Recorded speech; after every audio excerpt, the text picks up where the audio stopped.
Just told me the fastest car on the racetrack the last couple of laps. Would you believe it? It's Rick Cashol. Is that right? Wow. Catch your breath. Yes, sir. I think we might be getting ready to see something we haven't seen here in a while at 660, but I don't want to jinx it. That's the stripe. Ricky Cashol setting the pace. Hanley and Cole, and then it's Goodwin and Highslip, the top five. It's a fine line on that outside Wade. Chris Hanley going to try to get it hooked up through 3 and 4. Does the glass slipper fit? White flag flies this time for Cashol. Down in turns for that last time. Cashol got a little bump from the 38. Down the backstretch they go. Rick Cashol to the inside. Justin Cole on the back bumper. Chris Hanley on the high side to the stripe. It's Cashol winning it. Rick Cashol, followed by the 71, Chris Hanley. They trade a little paint. It's been 6 years. Rick Cashol's a winner at Speedway 660.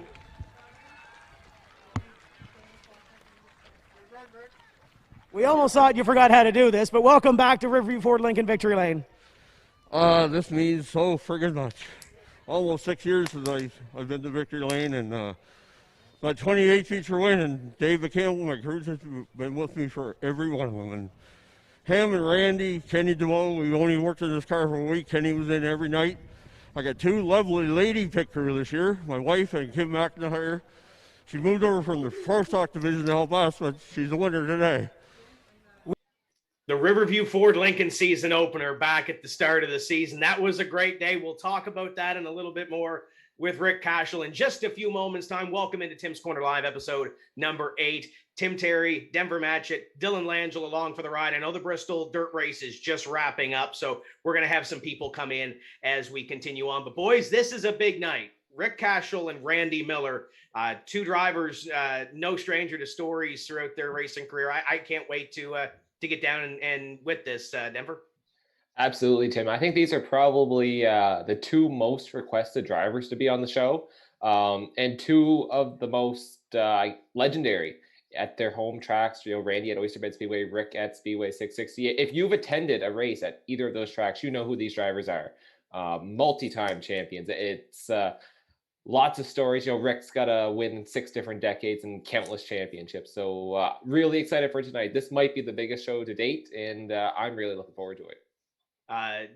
Dylan, I know you haven't made the trip to Oyster Bed Speedway yet. We're going to get you cultured tonight a little bit later on in the second half of this show. But you've seen Rick race. You've been to Speedway 660 a couple of times in the last little bit. So this is going to be exciting. We're going to be on social. We want to welcome everybody that's tuned in on the Oyster Bed Speedway Facebook page. Want to say hello to them. Robbie gave us the keys and said go wild tonight. So thank you to Robbie McLean and the boys over there at Oyster Bed Speedway. We're live on the Speedway 660 page. We're also live on Tim's Corner Motorsports. So drop us a comment, a question. Dylan, I have a feeling you're going to be busy tonight.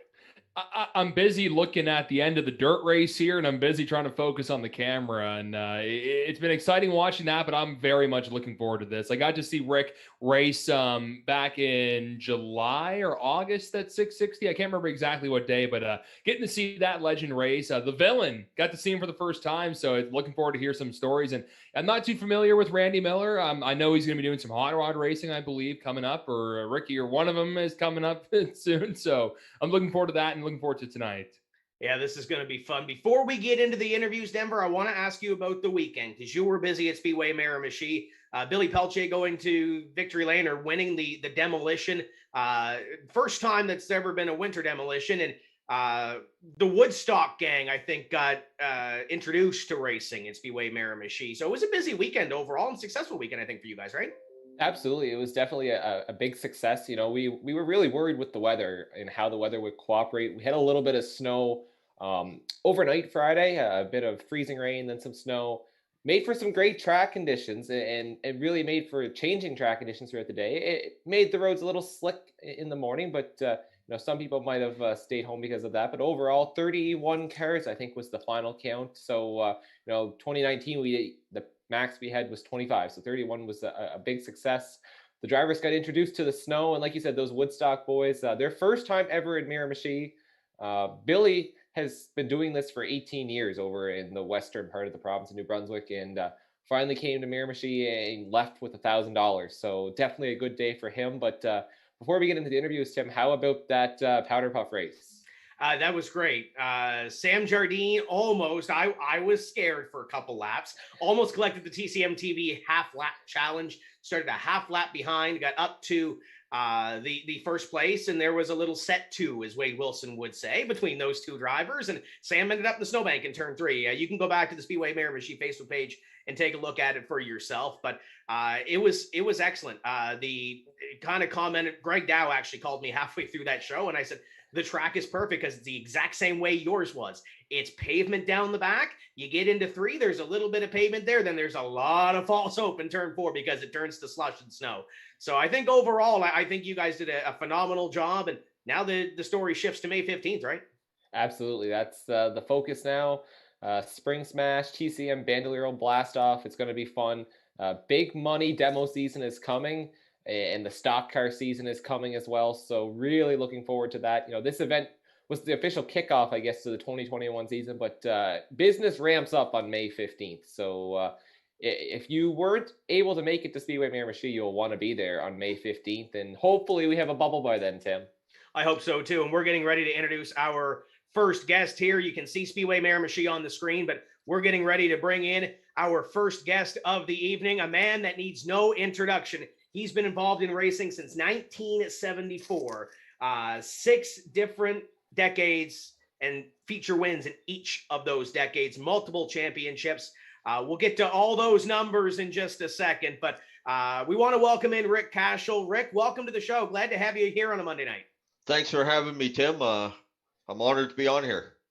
Now, I know you've probably got the cup race on the back, and we typically don't try to spoil the cup race, but your driver's up front, isn't he? I'm a little bit shocked because I didn't think he was that good in the dirt, but I don't know how many laps are left to go, but I think he's still leading.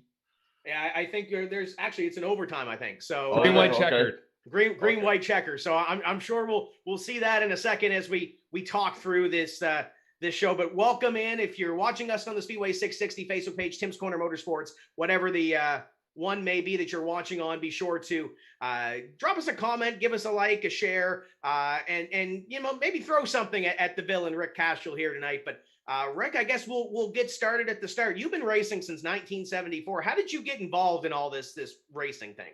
My father been a race fan all his life. I went to Oxford Plains Speedway in 1968 and watched Richard Petty, David Pearson, James Hilton. I remember talking to Wendell Scott in the pits after the race, and I've been a race fan ever since then. So where did you get your start? What was the first car that you got? I know Paul has it. You're going to throw it up here in a bit, but what do you remember about that very first season in 1974? I remember wrecking a lot, and Frank Moore, it was kind of my mentor, is my wife's uncle, and Frank and Bob Duncan used to work for my dad, and they were actually fixing the cars for me. At the end of it, they made me fix it myself. So I don't wreck as much anymore. I might beat and bang, but my car's only been towed off the track 3 times at 660. So I don't tear wheels and stuff off because I used to have to fix it myself. So we're seeing the picture on the screen. We want to thank Mike Francis. You're going to see a lot of Mike Francis's shots throughout the next hour here or so on Tim's Corner Live, because he gave us a bunch of shots that we can use throughout your racing career. But 23.5 is the number on the side of the car. We talked math questions, and math's not great. We're going to talk numbers right off the start. So we're going to blow that out of the water before we even begin. Why 23.5? My dad's business was Cashol's 23.5 hour towing. So that's why it's 23.5. That car is still sitting in my backyard. There you go. So would that have been where would that first win have come at? Hammer River. Okay. So we could spend hours and hours talking about Hammond River, way before my time, way before Denver's time and Dylan's time. But tell us if there's a couple of stories or one story that stands out in your mind about racing in Hammond River, because you did it for so many years. What stands out about those Hammond River days? My Lumina. We put a Lumina body on my old sportsman car, And we had it in car shows in the mall and stuff. And the first lap of the first race we raced, Brian Campbell and I got tangled up. I ended up in the infield with the hood wrapped around my windshield, and Brian was parked beside me. He said, it's not a show car anymore. So I've still got that car in my yard too. So you got like a racing museum in your backyard, right? I've got a lot of race cars here. There's Chris Bryan's old car. There's a car from Shediac. There's probably 8 race cars in my yard. Now, your current race car, how long has that been on there? Because I know you've raced that for a few years now. No, this car here, the wagon, my old car, 17 years we got at it. But this wagon, it's got a long history. It came from Beech Ridge. It was in Prince Edward Island, or Dave Oblinas brought it up from Beech Ridge, sold to Tom Nichols in Prince Edward Island. Randy Campbell ended up with it, and Randy actually raced it, then we bought it from Randy. And we're showing a couple of highlights of that car that would have been the 17-year car, 2000, early 2000s, 2010s. That's one with the pretty body on it. Yeah, well, we joke about the ugliest car in Canada, the ugliest car in North America, but the thing the last couple of years has been quick. The wagon is quick. Yeah. The old car wasn't quick. Well, you did a little bit of ingenuity, I guess, on that body at the end, right? The old car? Yeah, the old car. Yeah, well, I see Mike Millar had one of them cars in ASA in 1979 at New Smyrna, and I loved it. And it took me, since I started in the street stock, to find one of them bodies. We're live and interactive on Facebook. By the way, I don't want to spoil it for you, but I'm sure you saw it already. Congratulations, your guy just won the I'd cup be race. texting Joey to Conley right now, but he'll get it later. Well, I'm sure he's watching, so just throw it out there on him, right? We're live and interactive, and I'm sure Ron and the boys are watching. Drop us a comment, give us a question, comment, something that to add to the show. We are interactive. We love having you join in on the show on social media. Dylan, we'll bring you in early. What are you seeing on there already? Well, Rick, it's great to talk to you. I had a blast watching you back last summer at 660, my first time there. Ron is here watching. He recommends that anyone who wants to ask you a question should ask math questions. You good with that? Math the capital cities he wants to ask. A fellow street stock competitor, Taylor Albert from Oyster Bed wrote, "Hi guys, I'm pretty sure Rick was over at OBS for the first street stock showdown, wondering if he's planning on coming back this year. So Rick, are you going to go over the Confederation Bridge and race at Oyster Bed?" My wife booked a room the day they announced the race, so I guess we're going. The last time I was there, I had never run there before, and Doug McEwen, who I know from Shediac, told me what to put in for gears, and we didn't listen to him. I put the wrong gear in, so we were a little underpowered the last time we were over there, but we'll come prepared this time. And are you gonna participate in all the series there with the 5 racetracks? The first one I think's in the island. The next one's in Shediac. I love Shediac, so we'll see how we do in the first 2. Then we'll go from there. Dylan, what else do you got? Just looking through here, and again, don't be shy. We're on the Oyster Bed Facebook, Speedway 660. Looking here, a couple people just are looking forward to seeing you at Oyster Bed there, Rick. So again, if you got any comments for Rick here, leave them in the comment section. We'll get them right to him. And looking back the last couple of years, talk about the race wins, 6 different decades you've won a race in. We tried to go back, at least active drivers, to see if there's anybody else that has done it. I talked to Yarmouth because I know Willard Hurlbert's been his career's been long, and he started winning races in the 90s. So how cool is it to have that distinction as one of the probably only active driver right now in Atlantic, Canada, to win in the last 6 decades? That means a lot. When I won that feature at the 660, the opening day last year, that meant so much because we went 6 years without winning the feature. And we were running really bad, like getting lapped, and it meant a lot to win that race. And I didn't even realize it was a 6 decade thing. Randy Campbell went up and I think told you guys in the booth about it, and Randy reminded me. I probably would have figured it out a little later on, but that was pretty cool to win in 6 decades.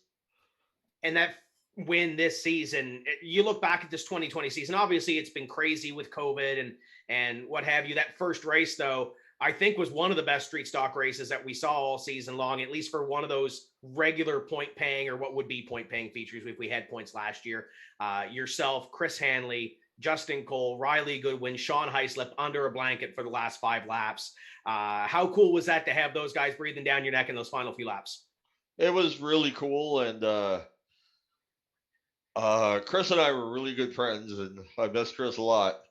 And he told me afterwards that he was going to do everything, that I was going to win the race. So we're good friends. And then that Urquhart construction race that he won, you did everything you could to keep him honest up in front, because you burned a hole in your shoe, didn't you, on that day in August? Yeah, the bottom coming on my foot, my shoe, and Chris was pretty much in his own league that day. He was gone, but Riley gave me quite a little run, and my foot was hurting so bad at the end of it, and Riley was beating the back off me, and I was mad, and I wasn't going to let him by. So we ended up second in that race. That every race we finished last year, we had a podium. We got 2 podiums in Shediac and 3 at 660. So we had a decent year. And we asked Riley last week, and I'll ask you the opposite end of the question. Riley's coming in, and he's racing with yourself, and Roger just sold his race car, but yourself, Roger Slocum, some of the guys that have been around for a few laps around this thing. I mean, you got the kids coming up, and they might be moving up the ranks, and they think they're the hot shots and whatever. How cool is it to have the kind of the I don't want to say the age gap or the generation gap racing against each other all in one place in that street stock division? Well, I love racing against the young fellas. They're the future of the sport. Riley and Caleb Urquhart and Tristan Harris, them young guys are running really good, and I expect to see Tristan and Caleb probably in victory lane this year. And the other side of the coin too, I know when we talked on the Gunslinger weekend, when Wayne was racing with you guys, it was kind of cool that you got to race with Wayne Smith. So how neat was that, looking back on it, that you got to race with Wayne, albeit that he beat you that night, but how cool was it to be on the same racetrack with him? I hate the practice. That's the one thing I hate to do. And that practice that day was the most fun I've ever had, probably in practice for sure. Me and Wayne ran 20 laps side by side. We had started up by how you finished in the heat. We had a bad heat and started back in the features, so I didn't get to catch him in the feature. I would love to run side by side with him. That was cool to race with Wayne. He's a pro stock champion and one of the best. Now, I didn't get there in September, but I know you ran a 4-cylinder car in September, didn't you? You let Mr. Rogers take over the street stock, and you ran a 4-cylinder car. Is that right? That was a disaster. I'll never do it again. I give them guys credit because they were one hard car to drive. After 40 years of rear-wheel drive cars, front-wheel drive was not for me. But at least it's off your bucket list, right? Well, it really wasn't on it. I'm not sure why I ever talked myself into doing it, but what made me feel so bad was the car had actually won a couple of features last year. It was a disaster when I got in it. We've seen the sharpshooter division grow, and you've seen everything from 94 when 660 was open, the Bandolero division coming in and out. What's the biggest change that you've seen at Speedway 660 in the last, whatever it's been now, almost 30 years? Well, the street stocks are pretty much sportsman cars now. They're like, that's why my old street stock, it was built when was it built? 2000. So it's an old car, and it just wasn't competitive anymore. The street stock divisions, there's pretty much steel body sportsman cars now. Yeah, so there's been a bunch that has changed throughout. I guess we'll step back a little bit. We're kind of jumping back and forth in between a couple of places here, but we talked about the Hammond River days. What do you miss about those early days getting into the sport and the 80s, the 90s, making your name in the sport? Cost. Hammond River used to go to three people. I think it was $10 to get in the pits. And, you got tow money. I think you finished last in the feature, you got $25.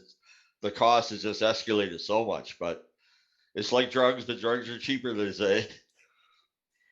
We mentioned about going to Oyster Bed Speedway and doing a little bit of traveling. You've been to Petty Raceway, been there, done that, won the championship here in the 2000s era of your career. But is there any racetrack that you haven't visited, or maybe a track that's gone by that you wanted to visit, you never got to? Is there anything on that travel list that you still need to do in your career? I'd like to run Riverside, but I don't think they run street stocks there. And Sydney's a long old haul, but I think they have a race in the fall that if I can keep my truck together, I might try to hit it this fall. So is there anything else on your plan besides, you looked at that 5-race deal? I know the Atlantic Championships has a soft spot for you. Is there anything else you've kind of looked at your schedule, kind of circled on your calendar that said, hey, I want to hit this? I'd love to race Oxford sometime, but we're not allowed in the States right now. So that's definitely off the list. But maybe I'm probably going to be retiring in a year or two. I'd like to build one of the vintage cars. So they invited me to run with them last year because my car is old enough, but you'd be bringing a knife to a gunfight because they're pretty much pro stocks and we get a street stock. So I may put something together with a pro stock chassis when I'm done with this. So if we talked earlier in some of these episodes, if a pro stock ride landed at your door, have you run a pro stock yet in your career? I don't know. When I first started, they called them modifies. I think they'd be the pro stocks of today back then, but we ran street tires and stuff. I didn't run slicks. So no pro stock racing yet. If one landed at your door, would you take the somebody opportunity? said you want to take my car for a run, I'd do it, but I'm not putting any money into a pro stock. I tried sports one year. That was a disaster. So we won't talk about that, right? No. Dylan, what do we got for questions on social? What's lighting up over there?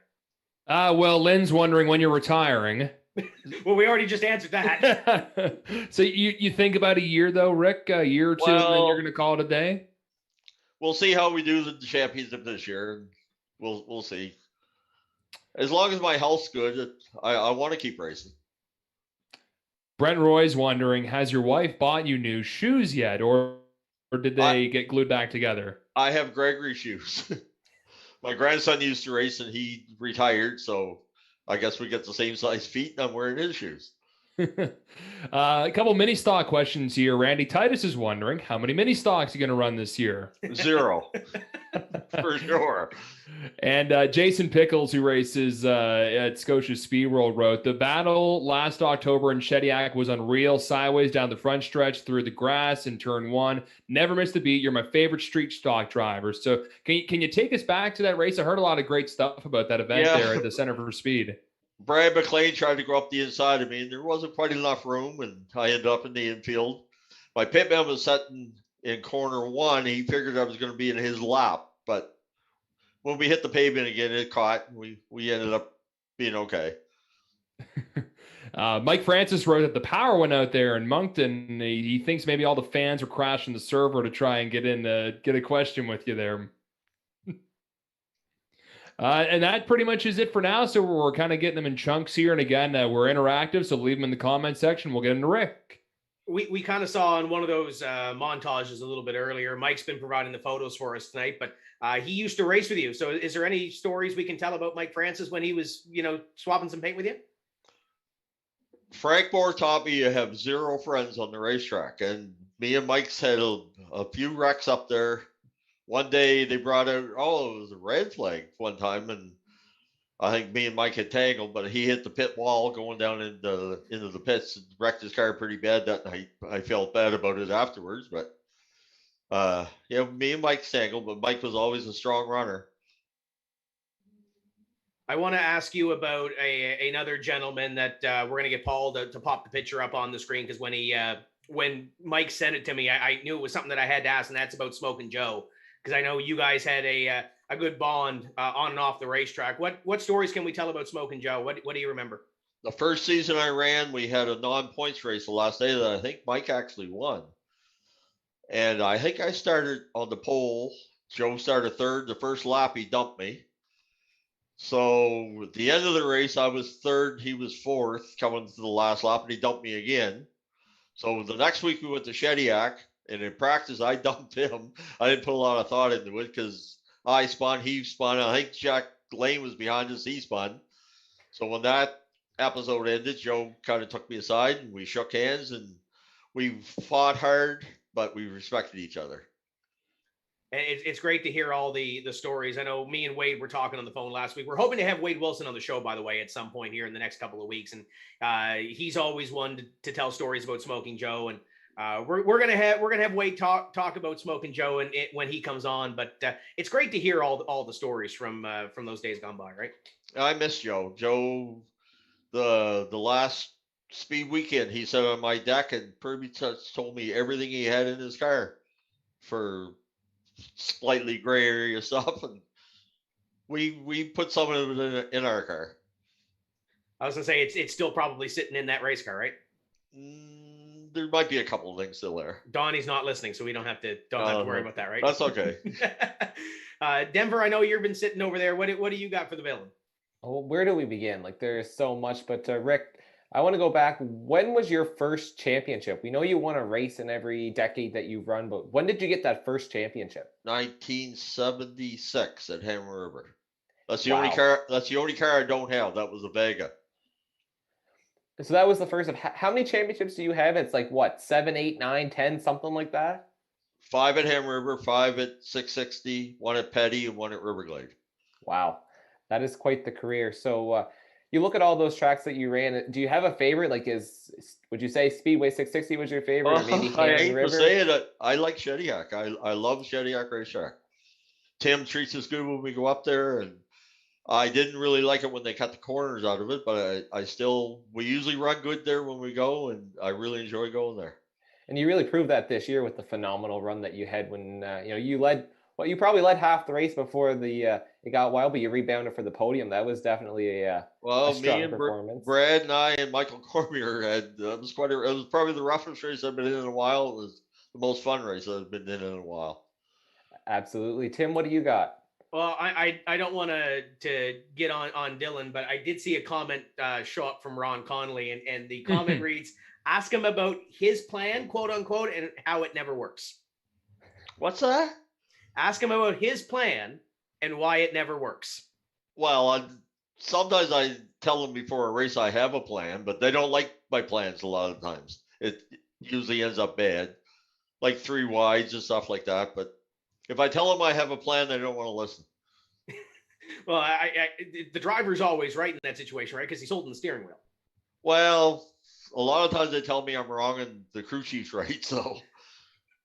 Well, I guess that works. Dylan, what else are you seeing on there? I'm surprised, by the way, that Jack Wilkins is not in the comments yet. Well, okay, never mind. Let us hear it.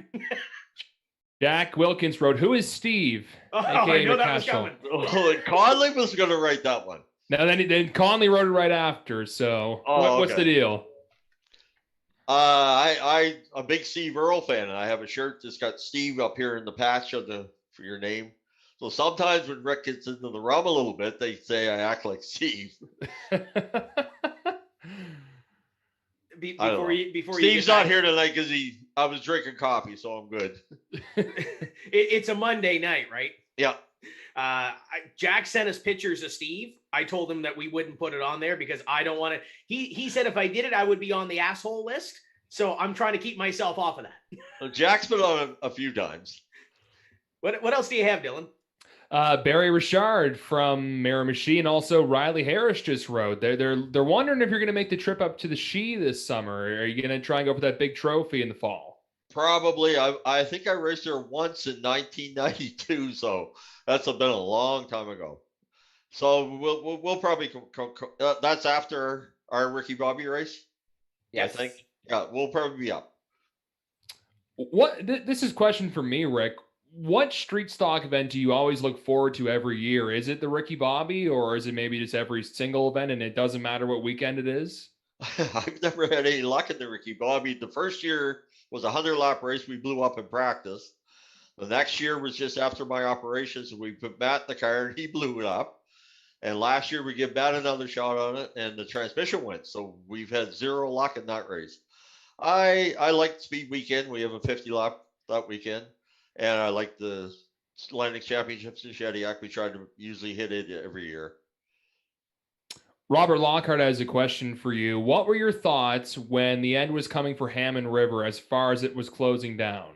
I felt really bad when it shut down. Brian Campbell, myself, and Robbie Helpman went out the next season, and they had it tore up a little bit on the front stretch and back stretch. We drove my car around. I think we had a beer. I raced a lot of races at Hammer River, and it was close to home. It's a fun little racetrack. Well, the car that I ran there, I think I got 15 or 16 seasons out of it. It's still sitting in my yard. What about a smaller track like Riverglade as well? Did you do a lot of racing at that track? Not a lot. We won the championship there in 2008. I think it was the last full season they ran. I didn't mind Riverglade. The walls, I didn't really like it. We've had some encounters, but I liked Riverglade. And Ham River was small. It was smaller than Riverglade, in fact. Another question coming in, and it would be tough because street stocks don't. The street stock division in Nova Scotia is just not big enough, except for a little bit in Sydney. But a few people are wondering: have you ever made the trip to Lake Dowsett Motor Speedway in Yarmouth, even just to maybe go watch before? No, I've never been there. Are you aware of what's going down there? What the track layout is? And Tim can probably allude a bit more if you don't know. It's a fairly big track, I think, isn't it? It's a half mile uphill on the front straightaway into almost a double apex corner, and then downhill into 3 and 4, which is almost a hairpin. It's a neat little racetrack if you've never been there before. Oh, I've never even seen it. Gonna have to hop that ferry and come over one time. It's easy to get to St. John Perry over to Digby, right? Yep. Yeah, it's not cheap, but it's easy. Yeah. Brad Mann is watching apparently, so he says hello to you. So that's another legendary New Brunswick driver. Any memories of racing against Brad Mann? I think I raced against Brad in '92 when we went to Miramichi. I ran against him, but that's probably the only time I ever raced against Brad. And he probably beat me. Brent Patterson's always on here with TCM. He wrote, "How did you like racing against Justin Cole?" Oh, me and Justin's had our battles, but we get along now. And Lynn wrote, "Anyone who wants to buy used race cars, call her. I need the yard clean." Nothing's for sale. Well, my car was for sale last year, but I never got a call on it. How many cars do you figure you got in your backyard, Rick? There's 2 at my mom's old place in Bloomfield, my dad's place. There's probably 6 or 7 here. You mentioned a couple minutes ago, too, about how you were approached to run with the Hot Rod Classics, and you maybe mentioned that maybe something up your alley. Would that interest you? Because it is not exactly super duper competitive. It's more to put a little show on. Would that be more up your alley as you're kind of winding down your racing career? I think it's a great series. I like different stuff, so if we build a car, it would definitely have a different body on it. But I was proud that they invited me to run with them last year, but putting the street stock up against the pro stock is just, I like to still be competitive, and we'd be just running at the back. So I think when I retire, that's something we'll look into doing. That's all we got, Tim. Okay, I'm gonna go to Paul because there's a photo of your car from 2007, Rick, that we want to throw up on the screen. Jack Wilkins told me about this earlier. There's a certain logo that's supposed to be on this car, a certain decal that Jack made up for this car, and he said it was on there for about a week or so, and then you took it off. Then there was caution tape around the pit area. Was there something that happened in 2007 that put Jack on the list? Was 7 when I hit the parked car? That was 9. He said it was 7. No, I hit the parked car at 9. Okay, so his memories go. Yeah. Is that what it's about? That's what it's about. Yep, that's what it's about. That was 2009. I remember the championships I've lost too. He said he made a sticker and it was, or a decal, and it was on the car for about a couple of weeks, and then you tore it off, right? I don't remember it, okay. But I probably did tear it off. Okay, I'm sure he'll correct everybody in the comments because I'm sure he's watching. But looking forward into 2021. We have a season set out. We've got a schedule. Is there a championship in mind? Is there any goals that you have set out performance-wise at the start of the season going in? Win is every race I can. I go there to win, and I'd love to win another championship. So if I win another one, I'd have to win another one to tie Greg and Brian. So we'll see how this year goes. We chatted about Hammond River. We chatted about 660 championship wise. We mentioned Riverglade, but I want to ask about that one championship at Petty because that was, I think that was the year that you were in Loudon, and I think you had somebody else in the car. Was that the case at the end of the season? You weren't there when that championship was wrapped up? We were going to race Friday night and go to Loudon Saturday, and they canceled the race till Sunday. So I called Mike Francis, and he declined the offer. So we put Rob Rains in the car, and we were, I think, 3rd in points. I'm sitting at the racetrack allowed to get a text that we won the championship. So that was pretty special, but I've never won a feature at Petty Raceway. That's kind of on my bucket list. So we may have to run there a couple times this year to try to get a feature win. And with Wayne putting up all these big races, I'll ask you about 5K in August. Does that interest you at all? Is that something that's on your radar? Yeah, well, is that for the 100 lap? That's for the Maritime Street Stock. Yeah, we'll probably go to it. I'm not 100% sure, but we'll probably go to it. Now, when Wayne won his last Pro Stock championship, he retired from full-time competition on the front straightaway because it was, the sixth championship. It was big. So if you win $5,000 at Petty on that day, are you going to retire from full-time competition? Do we have anything in the back pocket or anything that celebration-wise or anything that you do with $5,000? Nope, I'm not going to retire for sure.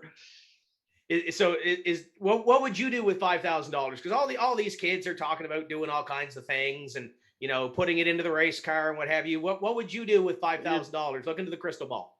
Probably put a little bit into the race car. I'm hoping I get my truck roadworthy again now, so I might put some money into it. So there you go. There's some options. Denver, what do you have over there? Because I know you had a lot to come in this evening. Absolutely. One thing I want to talk about, Rick, I believe you got to run some open wheel modified races throughout your career. How was your experience in those cars? Vendors are your friend.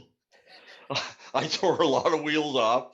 Brian Campbell, I think, drove it 3 times, won 2 features with it. But I had a lot of fun. They were a fun little car.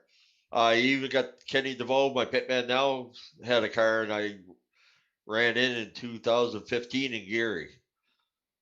Yeah, that was the last time we ran one of them cars.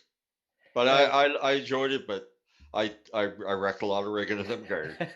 It's not quite the same as the street stocks, You can't lay on people. No, not at all. Not at all.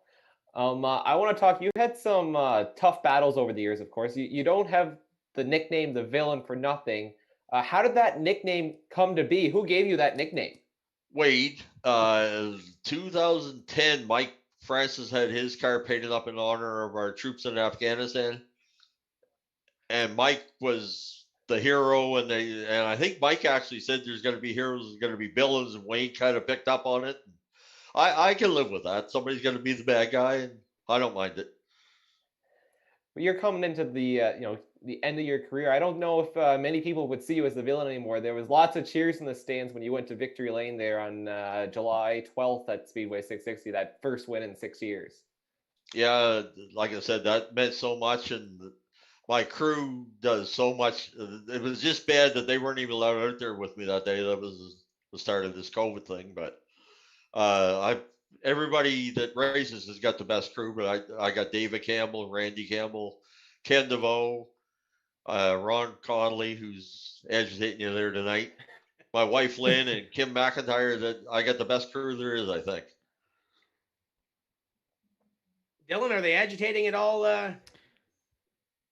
Well, Ron actually has some nice words here for you, Rick. He goes, I've worked on a lot of teams. I've never had as much fun with a group as I do on the 54 team. Great group. So there, he's poking you with the stick a little bit, but he's got some nice words, and it's just a lot of your fans commenting on here that they're so happy to see you on here and they can't wait to see you next year. But have you had some beef with the flag guy at 660 before? Tim? I get along good with Tim. He doesn't like it when I dust him, but I think that's what they were going on about. Maybe you get in the little sand there on the. Well, sometimes he gets hit with rocks. He doesn't like that. You mentioned about racing with the younger guys, and we got guys like Kenny McKenzie Jr., Michael Cormier commenting. What are who I should really say are some of those younger street stock drivers that you love going door handle to door handle with every weekend? Well, Peter Martin doesn't race as much now as he used to, but I used to always like racing with Peter. Luke McLaughlin. I ran with Luke. He used to beat me a lot, but we never had a problem. Like Riley, he's competitive. Justice is competitive. I don't think Justice is young. Sean Heislip and I always ran hard. I get along with them guys. Ricky Miller commented, have you ever been to PEI to race? And you mentioned you did, and you did pretty much confirm the hotel's booked. You're going to be going to that first street stock event. Are you just planning to do the one, or would you go over a few more extra times, or just seeing how the schedule works out? Probably the one for now. We'll see how we run over there. Like the last time I said we were very underpowered, so we'll definitely put the right gears in for this time.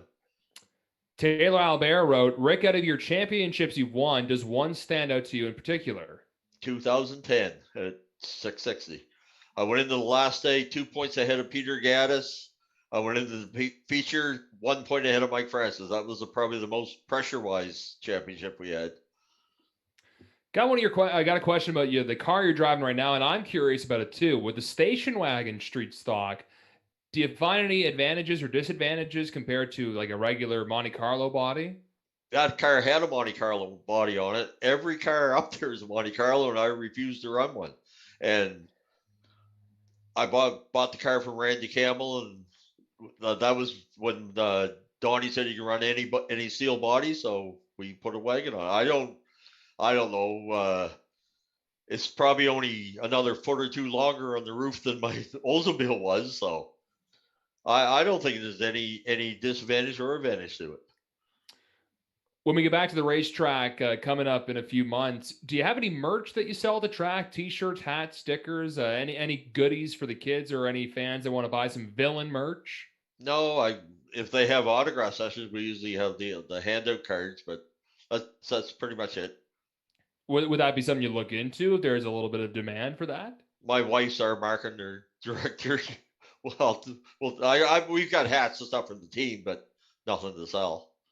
One more question about the car. How old is the one you're driving right now? Like what year is the body, I guess, and maybe everything else with it? The body's in 1980. I'm not sure when the car was built. It raced at Beechridge. I'm not sure when it was built. One more comment coming in here from Douglas Knox. He wrote, we had a contract signed and a napkin for a pro stock race, and you didn't show why? It was on a tablecloth, and I was going to drive his pro stock, which I think he's actually still got, so I might have to hold him up on that one. With the pro stock event, would there be a marquee event that you'd maybe want to dabble in, like an IWK 250? The Yorkshire 250 would be nice. I don't know. I wouldn't mind running an R250 sometime, but it'll never happen because I'm not putting any money into a pro stock. And people just don't give them to you to drive, so it's probably not going to happen. 10-4. Lynn wrote in reply to the contract on the tablecloth, because you left the car and money in Woodstock. I think there might have been a little bit of liquor involved that night. Oh, so Steve was out. Yeah, Steve was out in full force. Stephanie Tim Elliott wrote, great guy and great neighbors at the track. Can't wait for this year to start. So that must be the flag man, I assume, there? Yeah, that's Tim. Right on. So that's all we got so far, but a lot of great comments coming in here, and it's great to have the interaction. Yeah, it's great to have it. If you have a question that you wanted to ask Rick Cashol, drop it in the comments, and hit that share button as well. Let your friends know that you're watching some bench racing tonight with Rick Cashol. And the one thing that Dylan kind of alluded to, I know you collect hero cards and all kinds of other stuff. Something you might not know about Rick Cashol. How many hero cards and how many collectibles do you have? I've got probably the biggest collection of hero cards in Canada. I would say 100,000 or more. So my garage is full because I just traded Mike Francis for his collection, and I've got a lot, way too much. So is there anything that you're missing from your collection? Like you collect, I used to collect hockey cards. Is there that one white whale that you're missing that you want to add to your collection? I'm missing stuff from the 60s that I'll probably never get. Like Billy Wade, there's a Billy Wade card I need. There's a Bill Elliott card I need, but they're $big and hard to get. We kind of talked a little bit earlier about you racing against Wayne Smith and kind of having that name drop down into the street stocks and doing a little bit of racing. Is there a name that you'd want to race with door handle to door handle before you call it a career? Junior Hanley, but he's retired now, but I raced against Junior once in 1975 at Brookside, but that's when I was just starting. He was on top of his game, so I think we only ran like 20 laps and broke. So, but he was always my hero growing up, and he's a Canadian icon. And of course, your NASCAR guy is Joey Logano, so it's a big night not only tonight, but it's been a big night for a little while. Who was it before Joey Logano? I started there. I've been a NASCAR fan forever. David Pearson, Bobby Allison, Ernie Irvin. I like Montoya and Robbie Gordon because they kind of spoke their mind. And Andy Santerre was probably my favorite overall NASCAR guy. So we sit here in 2021 looking forward. You've been involved in this sport for so many years. Where do you see it going in the next 10 years? What's in the forecast for Rick Cashol when it comes to the sport in general? I don't know how the last year they ran our car or they built our cars in 1988. So all these cars are getting hard to get, parts are getting hard to find. And in fact, I found 2 rear ends online there yesterday. I'm going tomorrow night to pick up just to have spare parts for it. So I don't know, probably going to have to go to aftermarket chassis and stuff down the road, but I'll be out of it by then, hopefully. We talked to Lonnie Somerville back last year when we did his shop stop about what this sport needs, or maybe what has happened in the past that really needs to kind of rekindle and revive. And he said rivalries. And we kind of talked about yourself and that villain sort of deal that we touched on earlier. But what does this sport need to kind of, I don't want to say bring it to the next level, but kind of bring it up a little bit more? Oh, there's nothing wrong with rivalries. That NASCAR fight last week with Gregson and who fought with him? Hemrick. Yeah, Hemrick. That's great. That's great for the sport. I'm looking forward to watching them 2 run on Martinsville next week. It'll be interesting. Oh, rivalries are good. So what's been the greatest rivalry in your career? I've had a few. I've been around so long. Me and Frank Moore had some battles and Apples Paley and Sneakers back in the day, and then Robbie helping, at the later days of Ham River. Terry Collette and I at 660, we've had some battles, and Donnie Malthus and Jason Shannon. I've had some rivalry with a lot of people. Probably Smoking Joe was the biggest one. I see John Rankin is watching. He sent me a message and a picture of a sticker. I can't show it, but John Rankin's watching, so he wants to say hello to the villain. Yeah, I raced against John and Calvin and Teddy and John's dad. The whole and Rogers. I raced with Bob, Steve, Andrew. I think I raced one race with Matt when he drove Andrew's car. So I raced with all the Rogerses. We talked about the youngsters coming up. Obviously, you've had Matt in the car a couple of times. Is there any other driver that if for some reason Matt couldn't make it and you needed a driver for your race car, is there anybody that you would tab to sit in the seat for the night? Probably Andrew, because the night I called the drive, it was their choice, and I guess the family picked Matt. And I was going to run the Ricky Bobby race this year, but the crew tells me I'm not. Matt's going back in the car, so. I thought the driver always won, though. No, he didn't win this one. The first year, Matt ran it out of sec, and then last year he ran so good, I figured we better put him back in it, and through no fault of his, both times was mechanical failure. So I guess he's getting another shot at it. I think he had a car that could have won last year. He's a good shoe. Denver, what else do you have over there? I see the wheels turning in your mind there. What do you got? I want to throw a year back at you, Rick. One of those championships maybe that got away. I want to talk about 2012 and your battle with Shannon Brake for the championship at 660. That's a touchy subject still. We just aren't going to go there. I think there was a lot more than Shannon Brake involved in that year. And that I lost in 09. I lost on the last day. 12, I lost on the last day, and 13, I lost on the last day. So I've lost 3 championships. If you had have got those, that would have been what, like 6 in a row, maybe 7 in a row, something like that. Yeah, it would have been a lot, but that's what it could have, should have. We didn't win them, so. Absolutely. What else you got, Tim? That was the big one I was itching to get at. Yeah, that was good. If you have any questions, comments, leave them in the comments on Facebook. I'm sure they're still stirring up. We got Randy Millar coming up a little bit later on, so keep the questions and the comments coming for Rick. We've got him for a few more minutes. Dylan, what do you have over there? Well, Rick, Brad McLean wrote, great guy, much respect for Ricky, see and Shediac, old boys. And you mentioned you two had a hell of a race back in the fall. Is that a competitor you're looking forward to getting back side by side again? Brad McLean right now is probably the toughest guy I race with. Brad, if you race him with respect, he'll race you with respect. If you give it to Brad, you're going to get it back. Douglas Knox wrote, shout out to the night train, home recovering from surgery. Rick knows him. So you know that gentleman there? The night train? Yeah. Brian Gillespie? I guess so, yeah. Yeah. Brian was. I never ever got to race against Brian. He was a tough competitor. Before you hop in there, Dylan, I know we talk about the campground and everything else. Is there any stories you can tell from the campground that may or may not involve Brian or down the line there? that we can tell on Facebook. Well, Steve shows up a lot at the campground, and my crew abandons me, and I don't know. We've had a lot of fun at the campground.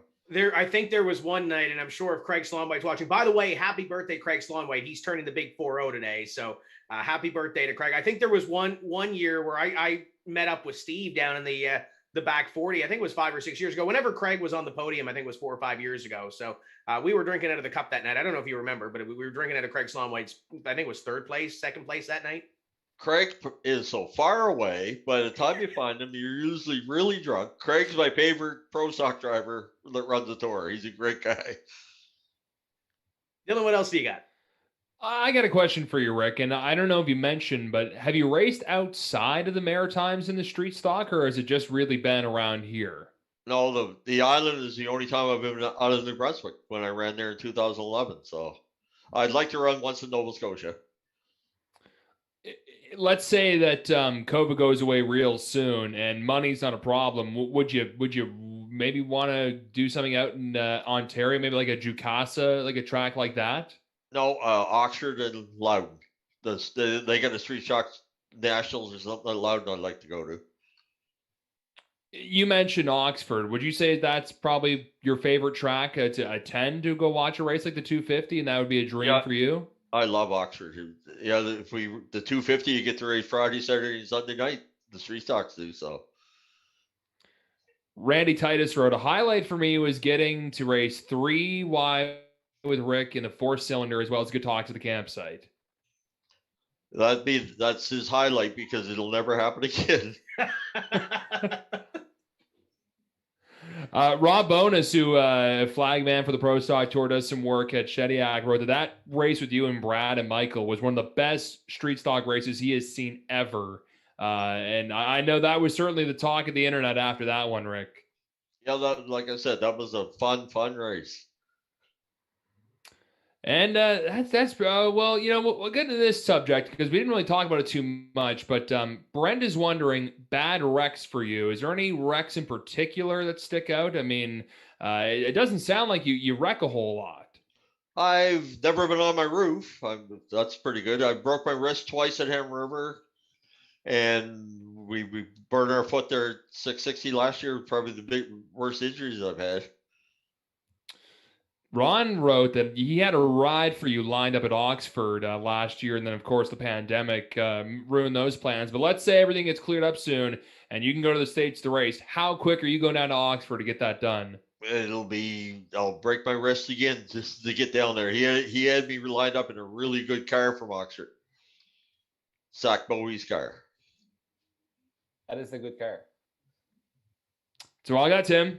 Okay, final couple of moments here with Rick. So if you have a question, comment, drop it below. Jack and Ron, if there's any other stories that we haven't told yet, this is speak now or forever hold your peace, I guess.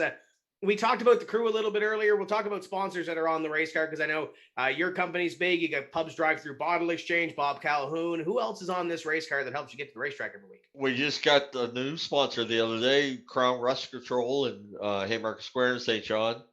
Millar Service Center, Andrew McQuaid, his staff help us out. Loyalist City Coins, Travis Barr Auto Glass, Jack Wilkins, he letters our car. Rick's Towing, that's my own company. He puts way too much money into the car. And Bob is the biggest sponsor I've ever had. He's a great guy. Now, you talked about the crew as well. We mentioned them a little bit earlier, but we also have to give a little shout out to Lynn as well, because not only is she working on the race car, she's doing all the marketing. She's trying to sell race cars apparently out behind your back. She also did the video and the audio tonight too, so we want to thank her for that. She jack of all trades, right? Yeah, this is a nice computer. I may have to get one of these puppies. My old one's a desktop, and it's like 15 years old, and it's very slow. Lynn, she supports me 500%. If it wasn't, she's got a trailer at the racetrack. I don't ever say it's my trailer, but she lets me sleep in it. And no, it's if it wasn't for her, I wouldn't be racing. My crew, David Campbell, Randy Campbell, Ken DeVoe, and Ron Conley, they're the best crew you could ever have.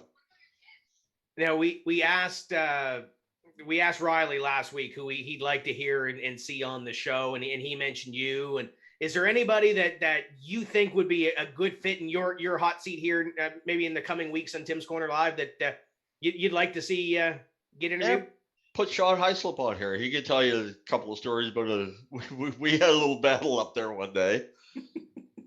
Oh, Sean would be a good guy, or Justin, any of the top, them guys are going to be running for the championship this year. I feel that's like a 3-beer episode, though, right? It's a what? That's like a 3-beer episode. We need a couple of beer for that one, right? Well, Monday nights aren't a good night. So maybe record it on Saturday and play it on Monday, and then maybe Steve comes out, right? Well, last year when you guys didn't we get rained out one night and you were up in the booth? Yes, we were. I wanted to go up so bad, but Rick can't drink the night before. I think the next day I might have won the feature. Yes, you did. Yes, so I'm glad I didn't go up with this, but I was listening to you, so I wanted to go up so bad.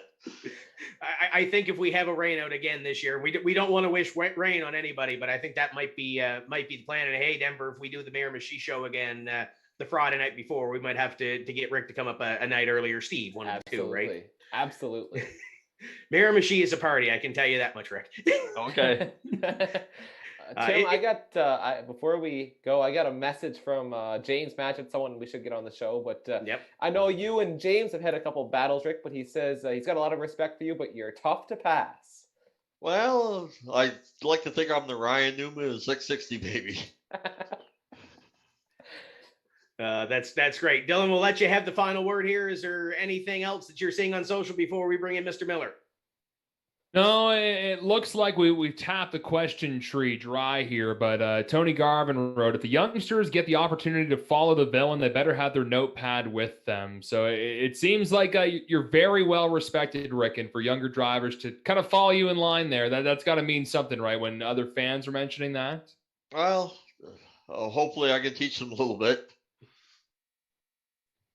This has been fun, Rick. Thank you for joining us, and we'll catch up, I'm sure, before the racing season starts, and we'll see you on the May, I think it's 16th, Riverview Ford Lincoln season opener. Yeah, it's our opening day. You've got it circled on the calendar already, right?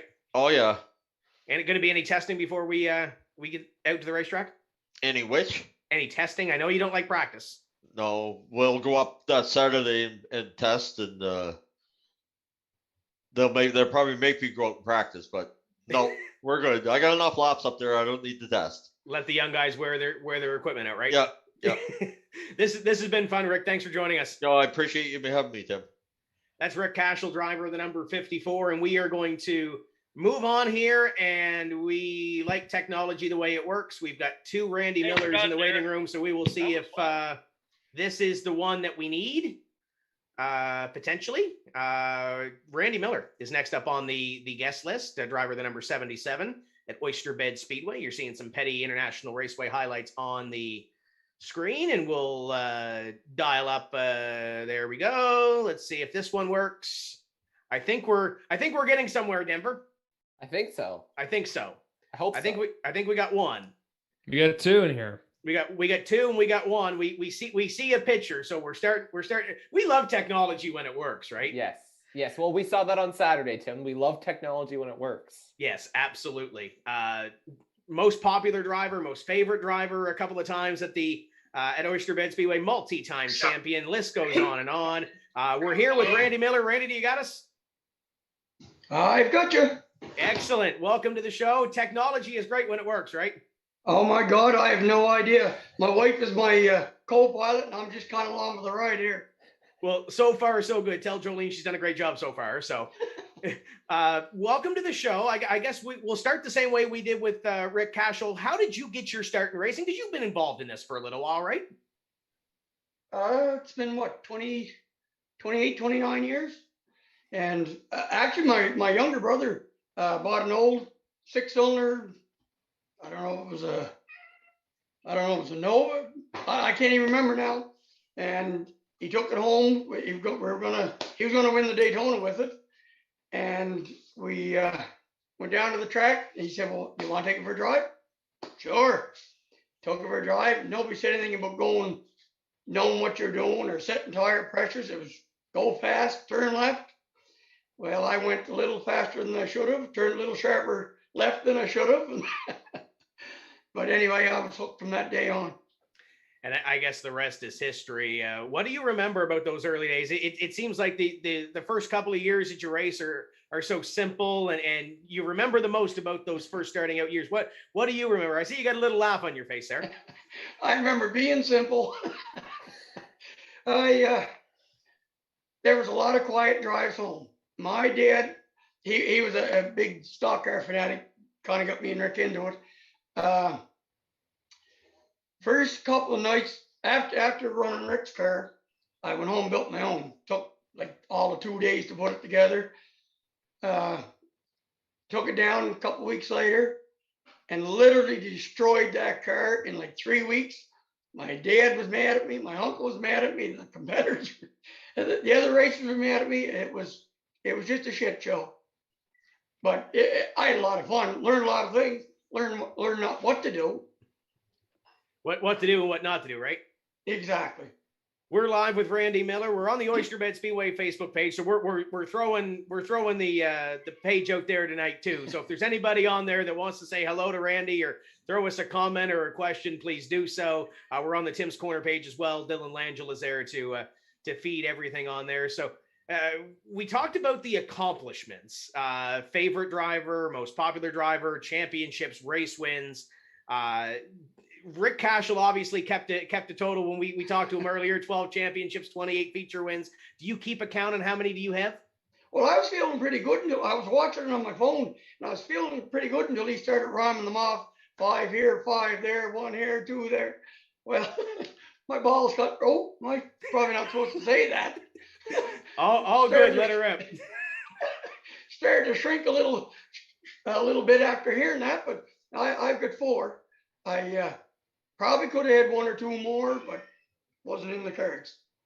Come up a little short a couple times, finished second, but all in all, I'm pretty proud of it. You remember those championships that you lost just as much as you do the ones you win, right? Oh yes, yep. It probably one of the toughest battles was against my brother in the first year modified. And we were both rookies, the only 2 Dodges. And anybody that's ever watched us race each other,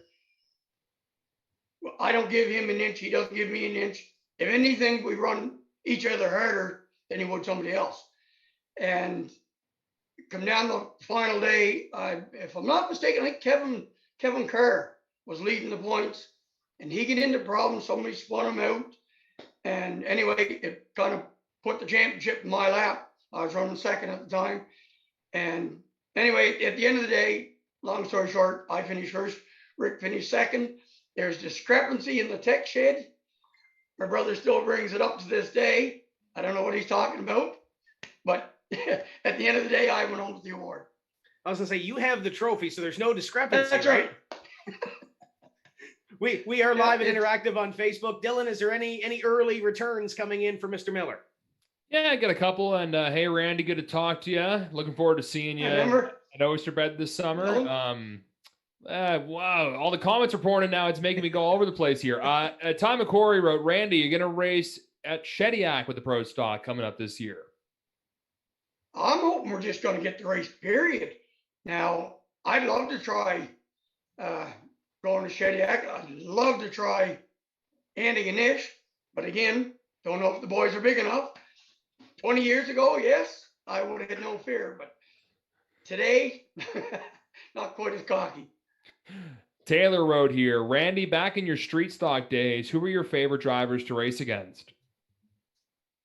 In my street, would have been my brother Rick, Gordon Stewart,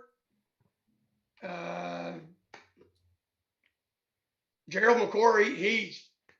I never raced anybody like him. He fierce competitor. But never had a problem with him. There was one night we were racing hard. I was ahead of him. We were coming up through the pack, starting at the back, and I was loose, so loose I could hardly drive the car. He waited till we came out of the turn. He jammed the bumper up against me and he shoved me down the straightaway and he let me go for the turn. But we raced like that the whole feature. He could have turned me at any given point. But yeah, he was probably one of the toughest. And then of course you got Donnie McNeil's and the Daryl Fords. I'd go on and on.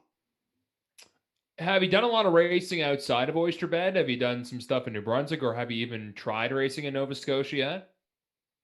I went over to Shediac when I had the 6-cylinder hobby car. Actually won a couple of races there. Went to Petty a couple of times. They say it's a lot like Oyster Bed, but it's not. I can't figure that track out.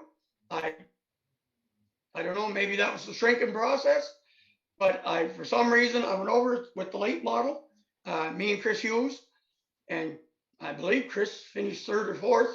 Now I was back 9th or 10th, but I could never find my comfort zone. I could never find the right groove. And then I went over a year ago in the Pro Stock. That was a nightmare. We were scared. I just bought the car from Chris Hughes. First time, I guess we had a few laps in it at Oyster Bed testing. We went to Petty. Well, to hear us talk around the neighborhood, we were going to Daytona. We were loading up, and me and the boys we were balls to the wall, and we were going for broke. Well, at the end of the day, I got 2 practices in. I spun myself out in qualifying, and I think I don't know if it was the first lap or the second lap. I cut an axle off, and that was the end of our day. So it wasn't a whole lot to brag about. Yeah, Ricky wrote here, do you like single lap qualifying? And I think he's referencing what you were just talking about there. Yeah, actually I do. Like in the modified days, I loved it because you go out and you were hammered down. It was kind of an ego trip, show how fast you really go and try to get to be the top dog for the day. Yeah, I'm all for it. Ty also wrote, if Oyster Bed's full tilt this year, are you racing full time? I am racing full time. My goal is to get one more championship. I can see the light at the end of the tunnel. Just a little stubborn right now. Novelty's not quite as strong as it used to be. I lived it. I breathed it. I slept. Everything was stock car oriented. You can ask my wife and kids. Every vacation, every weekend it didn't matter if we were going to a simple movie. Well, we have to check the schedule. We have to see if we're racing that weekend. Like everything was revolved around racing. That's all we got for now, Tim. Including our wedding. Well, all of us have missed something significant to go racing, right? Exactly. Change the schedule. And it's only right that the women understand that. Yes, absolutely. Jolene's probably behind you laughing, right? No, she's holding the pot. Let's talk about the schedule, because you mentioned that schedule every second or every week, most seasons. With the COVID, if the restrictions lift and, all these what ifs that we have in 2021, but if everything comes to be and we see that schedule come to fruition, what do you think of the schedule? Because there's a little more every second week. The pro stocks aren't racing every single week. What are you thinking of the schedule? I love it. I was probably one of the ones that had the biggest mouth trying to get the schedule somewhat the way it is. I wanted 8-9 races. That way, back in the day, everybody wanted to race every weekend. Well, I find and I'm sure the younger fellows still do, but the guys that have been there for any length of time, we love racing, but we want to do things with our families on the weekends, go camping or what have you. And it gives you a little more time to get the car ready. It's just, I don't know, I think it's more family oriented and of course the crowds aren't as big as what they used to, back in the day when I started, you had 3, 4, 5,000 people standing room only. Now we have our like pro stock night for the tour, have a full capacity, but on a typical normal night, it's not what it used to be. Maybe it's because we've ran so many years consecutive that people are, well, we'll do this, we'll go next weekend. But by doing it every second weekend or classes taking nights off, let the other class race, it kind of it lets people pick and choose who they want to see. All these racetracks, and let's put COVID aside, all these racetracks in North America are trying to find that, what Cy Harvey calls a magic pill, to put people in seats and do this. What's Randy Millar's magic pill to try to spice up the life and try to get more people into the racetrack? I don't actually have an answer for that. I know we have to have more interaction with the fans, and I'm terrible for that because I got fairly big ego anyway. I'm out in the stands and I'm talking to people, and I should have been a politician because I'm shaking hands and kissing babies, and I'm loving every minute of it. The kids are running up to me and high fiving. They think I'm doing, oh, look what he's doing for them kids. Well, them kids are inflating my ego. I'm having a great time. There's still time in your career after you retire for the politician deal, though, right? Yeah. I don't think I'd last long. But no, I don't know what the answer is to draw more fans, but from my perspective, and I'm not just talking OBS, I'm talking all tracks in general, they have to listen to the fans. They're the ones that are paying for the show. So in my opinion, you got to listen to their voice, because if you don't listen to them, they're not going to come. I want to ask you, we'll go back to the schedule here for a bit, because you talk about racetracks working together, and that was the big deal in December with racetracks trying to get their schedules together. We got a street stock deal now with 5 racetracks. Oyster Bed's got a major pro stock race in the middle of the season where there's an off weekend. It looks like it's all coming together. So we'll ask you about these big pro stock races that are coming out of this deal. You got a 150 in the middle of June. You going to be ready for that? I hope so. I hope we still have a car together. I'm confident this year, and I don't know if I should be, but I really think that get a little bit of seat time in the car, and it's a good chassis. Chris proved that. He had some real good runs. I don't want to sound like I'm promoting Chris because he's not that good of a guy. The ego is inflating. I can hear it from all the way from Brackley Beach. Oh, great guy. I don't even know what the question was now. I got off my own little. You're going to win that 150 in June? Oh, no, probably not. But I'd be happy to be in it. I'd be happy to be at the end. Just to rope vendors and to say you're racing with the Kent Vincents and the big boys. That's an accomplishment, because coming from a rural community that I come from, to each step I made, going from hobby to street stock to modified to pro stock, each one I was kind of I don't want to say a local hero, but people knew who I was.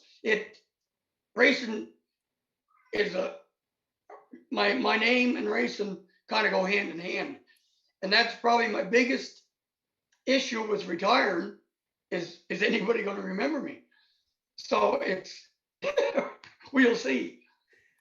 We had the conversation with Sean Turple. With a race car driver, we never use the word retirement because there's always that itch to get back in a race car. Exactly. That's right.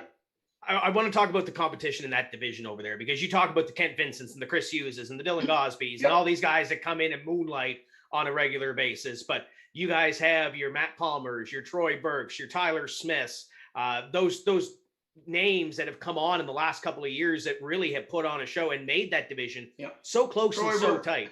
Yeah.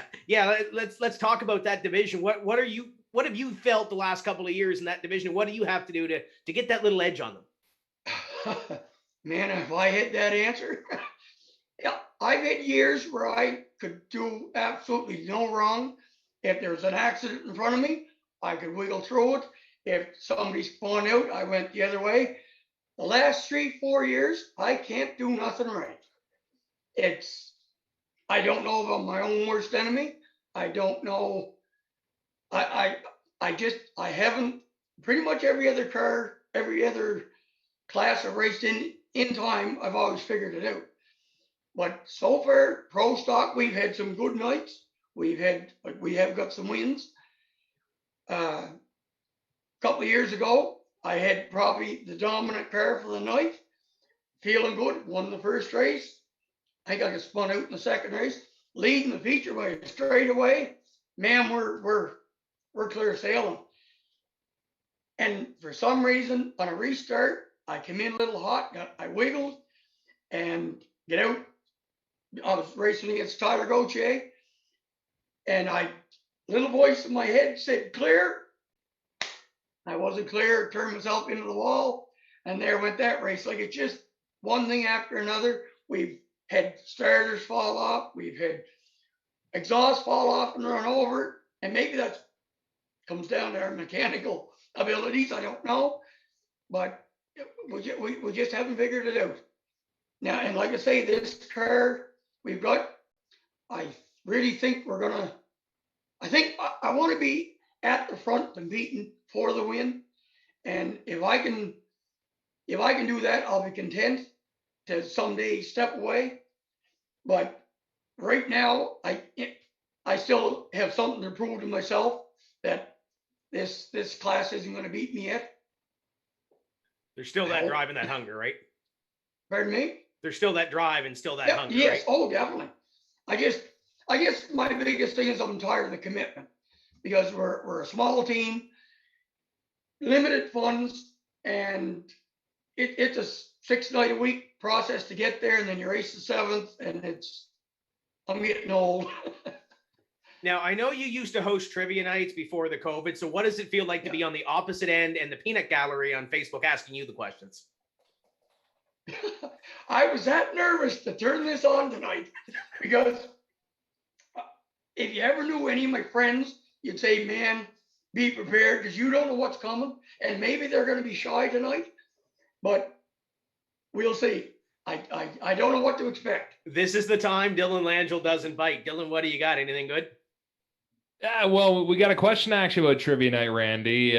Sean Furlong wrote, if COVID goes away, we're going to get some trivia night soon. Yes, by all means. I'm just waiting for I've got my questions and answers already done up. I'm just waiting for the word go. We'll be back at it. Your nephew, Ricky, wrote, have you ever thought about letting your nephew try out the Pro Stock? Not when I'm awake. Well, how about you race his hot rod, and then he takes over the Pro Stock? You know what? In all seriousness, and I know he's listening, and I don't really want to build him up, but little bugger can drive, and I can't call him little. He's probably 6'3", 6'4". I'm a big strapping 5'8", but if I'd have grown into my mouth, I'd have been a monster. I would like to get him in the car just to try him out, just to see what he can do. Now, we're in the process right now with my brother Rick and Ricky. We're building one of the vintage hot rods, putting a 68 Dodge Dart body on Rick's old modified. So Ricky's going to get his ass in that seat, and we're going to see what he can do with a rear wheel drive. Gary Richard from Speedway Miramichi wrote, and this is in reference to doing stuff, with the wife on anniversaries and weddings. He wrote, here and there, I raced on an anniversary, and she will never live it down. I feel your pain, brother. We actually had my stock car in my wedding. We had to plan around it, and then we signed the register on the fender of the stock car. So yeah, I know where he's coming from. I can't say I'm reminded. It was kind of I think she's it was different. So she's kind of proud of it, I think. But she's paid her dues. I've given up a lot. They've given up more. You mentioned all the different kinds of cars you've driven. Have you ever dabbled with a legend car? And would that be something that interests you before you round everything out? That's about the only car I haven't smashed. Here a few years ago, it wasn't a legend, but it was one of the mini cups. Anyway, one of the guys come over and said, would you be interested? I was running modified at the time. Would you be interested in driving a mini cup? Sure. 4 wheels and a steering wheel, let's go. Well, they're not that. A wall is hard and it looks big in a modified. It looks like a movie screen in a mini cup. Well, I didn't realize that they don't touch the brakes coming into the turn. Everything is momentum. So I'm still, and you're laying on your back with your neck pinched against your chest. So it's a little intimidating to begin with. But anyway, they tell me after the race I should have went 4 wide. So as I'm going 4 wide on the high side, and I guess I clipped the fella in the inside. I mean, turned myself into the wall, and I'm thinking, oh my God, I'm going to die. But anyway, needless to say, I didn't die, but I didn't do the car any good either. Robbie McLean wrote, we got Bic as a sponsor for Randy and Tim. Might need something. Oh, you want to take this one, Tim? Apparently, Tammy says we need to shave. I guess that's what she told me last week. Can we? I've been 6 months growing this. Now that he's chirping, can we tell the story about? I think it was like 2012 or 2013 when you painted your car like that bright buoy orange color, and the first race of the season, you spun in the back straightaway. You were fine until some strapping young buck came along a couple of seconds later and kind of ended the day. Do you remember that? Would that be the one where the car was on top of my roof and the front wheel was through my windshield? Yeah, something like that, I think. Yeah. I might recall that. Yeah, we won't name the driver just because, but I know he's watching tonight, right? Yeah, Tyler's a pretty good guy. Coach, eh? Dylan, what else do you got on social?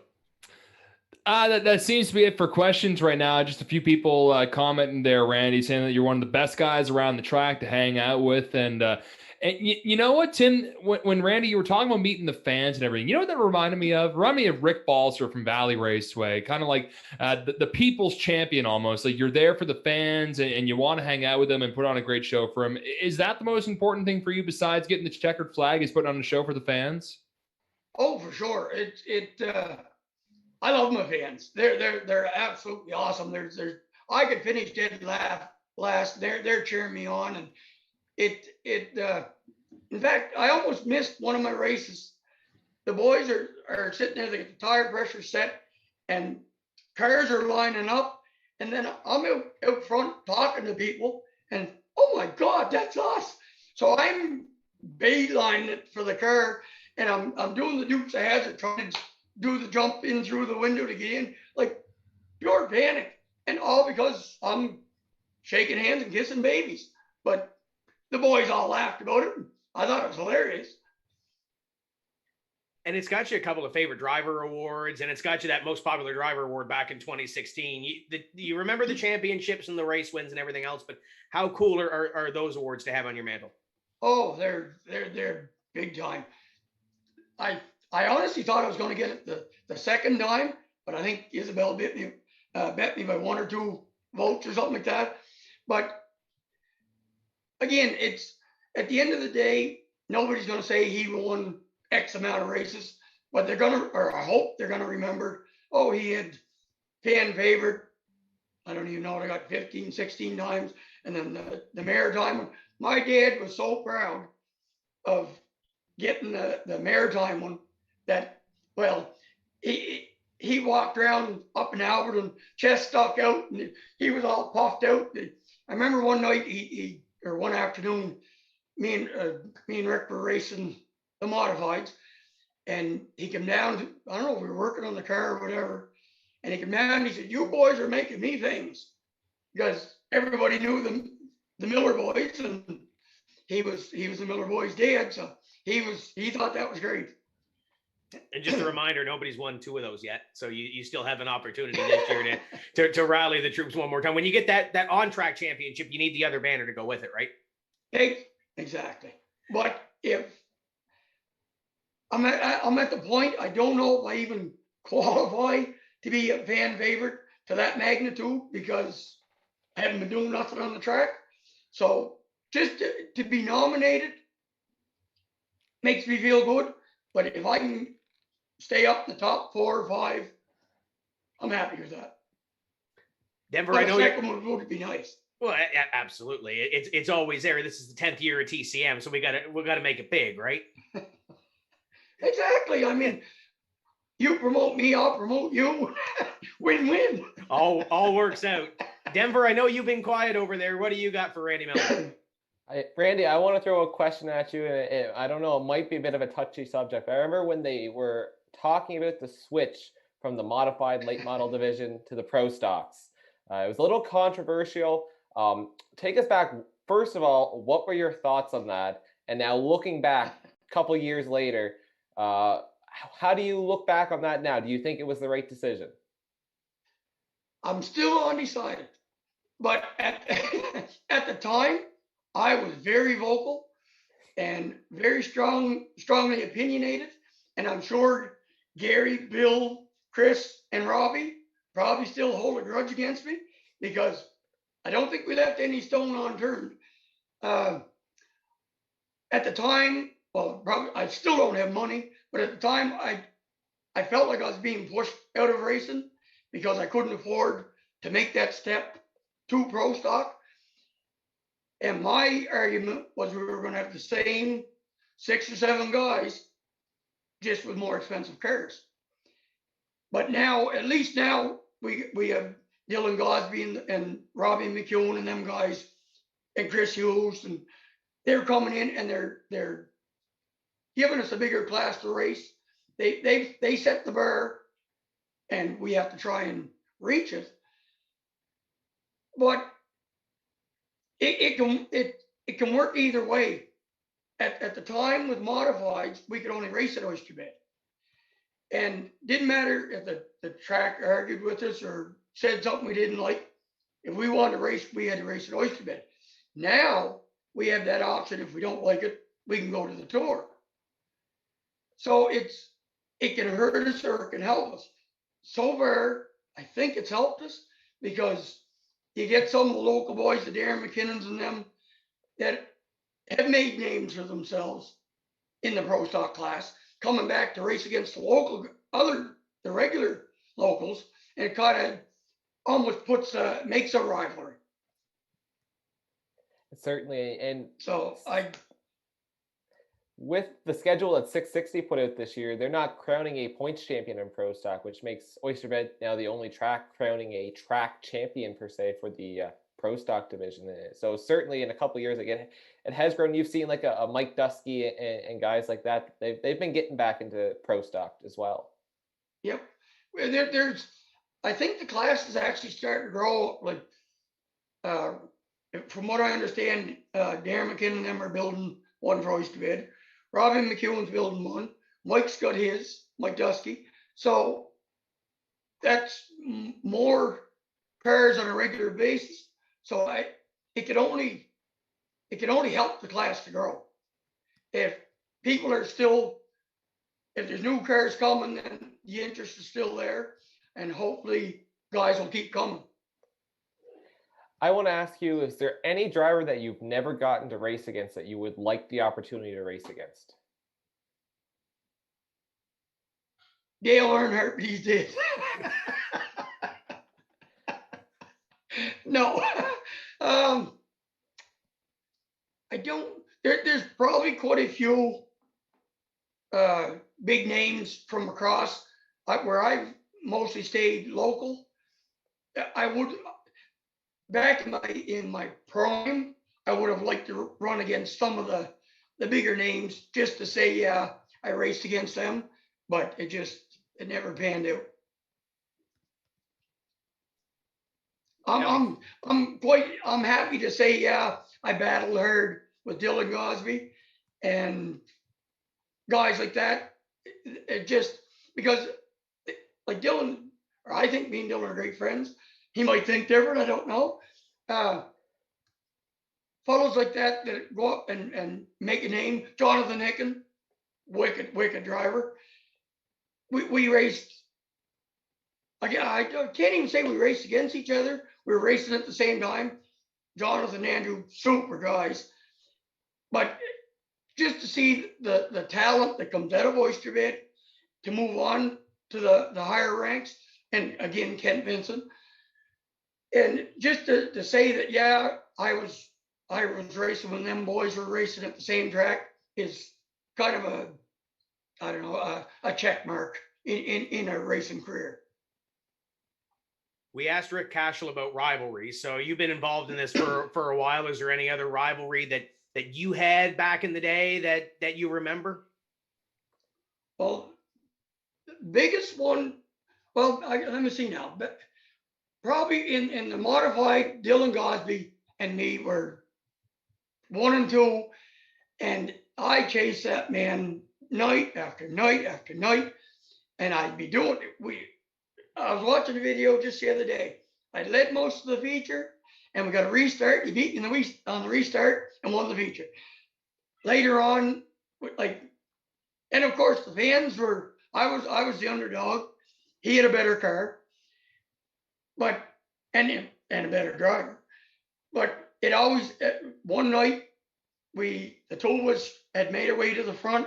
We were starting 1 and 2, and you could almost hear the buzz of the crowd from inside the car. Maybe it was my heart skipping, I don't know. But he was a good, clean driver, never had issues with him. And it was a good rivalry. Kent Livingston was on his crew, and Kent has been known to be vocal at times. Me and Kent may have had words on occasion. Still a great guy. We agree to disagree, but it's guys like that. If you can have them rivalries, that's what's going to put people in the stands. Absolutely. And before we go back to social, because I know Dylan's on there, we've got a few minutes left, so you can drop a question and a comment to Randy. But we talked about Ricky earlier tonight, and we talked about maybe going into a pro stock, sitting in one for a test session, the hot rod. He told me a story last week. Me and Paul Strickland, who's our producer, we were all sitting and playing American Truck Sim, and he said, you should ask Randy about the time he tried my iRacing simulator here a couple of weeks ago, and about his iRacing career. So how's the iRacing career going? You're shaking your head already. My God, that's ridiculous. I don't know how, without unless I get a simulator that I can feel it in my ass, my pants. Like I honestly thought I was just going to get in it. Well, the very first 2 minutes, I near hit the TV and top because they said, all right, clutch is there, shifter, trying to talk me through it. So in the pro stock, you got to give a pretty good reef to pull her back into the racing cog.